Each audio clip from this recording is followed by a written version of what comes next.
Antes, vou começar explicando o que é frações parciais.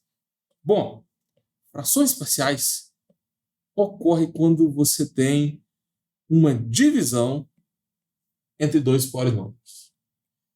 Eu vou chamar o primeiro polinômio de p de x e o segundo polinômio de q de x. Nesse exemplo aqui, que eu vou resolver nessa live, vou pegar ele como um exemplo. Nesse caso, o p de x seria o numerador, 4x2 mais 3x menos 9, que é um polinômio de grau 2, e o denominador é x ao cubo mais 2x2 menos 3x, que é um outro polinômio de grau 3. Então, sempre que tiver um polinômio de qualquer grau em cima e um outro polinômio de qualquer grau embaixo, a gente chama isso de função racional. E o que é frações parciais? Para você passar em cálculo de primeira, isso aqui é importante demais. Primeiro, se cair uma integral de uma função racional, o que você não pode fazer? Você não pode integrar o de cima e dividir pela integral do de baixo. Já vi um monte de aluno que fez isso aqui na prova e não passou em cálculo de primeira. Integral da divisão não é divisão das integrais. Muito cuidado com isso. Mas, quando a gente tem somas, quando você tem somas das integrais, por exemplo, se você tivesse um p de x mais um q de x, aí esse tipo de exercício aqui é interessante, porque você pode separar em duas integrais. Quando for mais ou menos, né, você pode separar a integral do p de x mais ou menos a integral do q de x. Entendeu? Quando é somas ou subtrações, isso é interessante, porque a gente pode separar e resolver. Agora, quando tem divisões ou multiplicações, isso é um problema. Aí vem a técnica de frações parciais. Basicamente, frações parciais vai transformar uma divisão numa soma de frações parciais. Parciais vêm de parcelas, né? P de x sobre Q de x vai virar uma função, mais uma outra função, vamos chamar aqui de h, mais uma outra função w, por exemplo. Entendeu? O nosso objetivo em frações parciais é transformar uma divisão numa soma. Por quê? Integrar soma dá para fazer, integrar divisão não. Agora, como fazer isso? Essa é a grande questão, né? Quais são os tipos? Existem dois tipos de frações parciais. O primeiro passo que você tem que fazer. Tem as frações parciais próprias e as frações parciais impróprias. E, para você passar em cálculo de primeira, é interessante você comparar uma matéria mais avançada com algo simples. Por exemplo, 2/3, isso aqui é uma fração própria, que a gente aprende lá no ensino médio, né, no ensino fundamental. Tipos de fração, tem a fração própria, que é quando o numerador é menor que o denominador.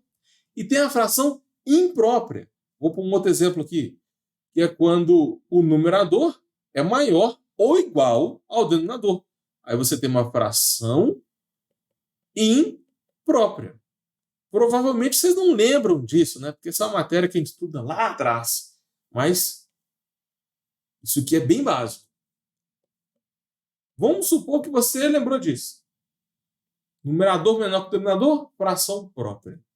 Numerador maior que o denominador, fração imprópria.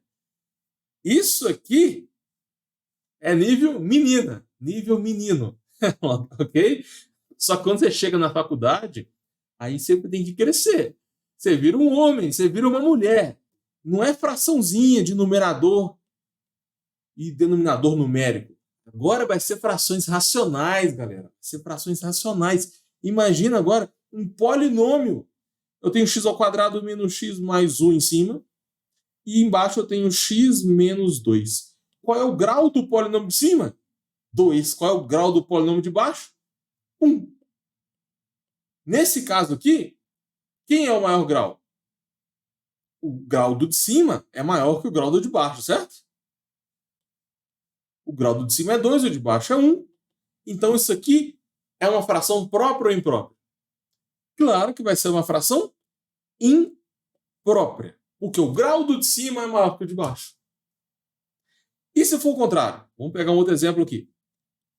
Vamos supor que eu tenho x ao quadrado mais x menos 1 e embaixo um polinômio de grau 3. x2 menos 3x ao cubo menos 3x2 mais 3x mais 10.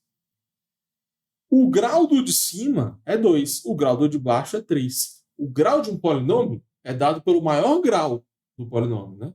Eu tenho aqui x2, x ao cubo, o maior grau é x ao cubo. Então, o grau do polinômio inteiro é 3. Já vi isso cair em prova, tá? Como você verifica o grau de um polinômio? É uma questão bem teórica. Então, para passar em cálculo de primeira, é importante saber teoria também. Normalmente, questões teóricas são as questões mais fáceis da prova.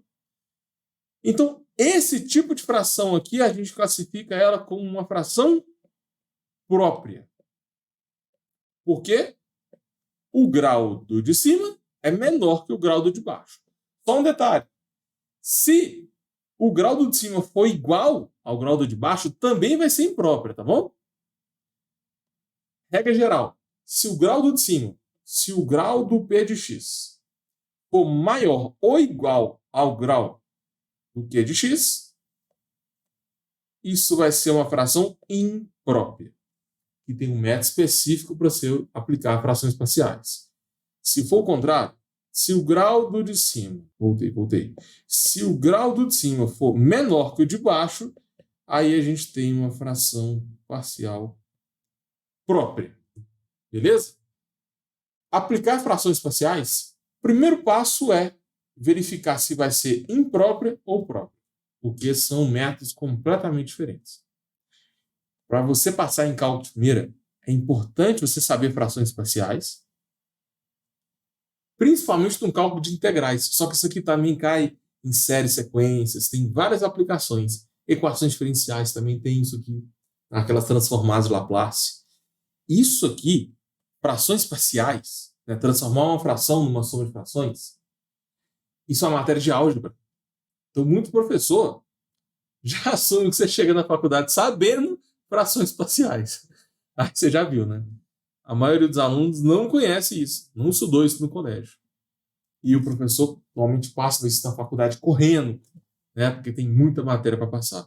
Então é importante você chegar lá no cálculo 1, cálculo 2, já tendo conhecimento de frações parciais.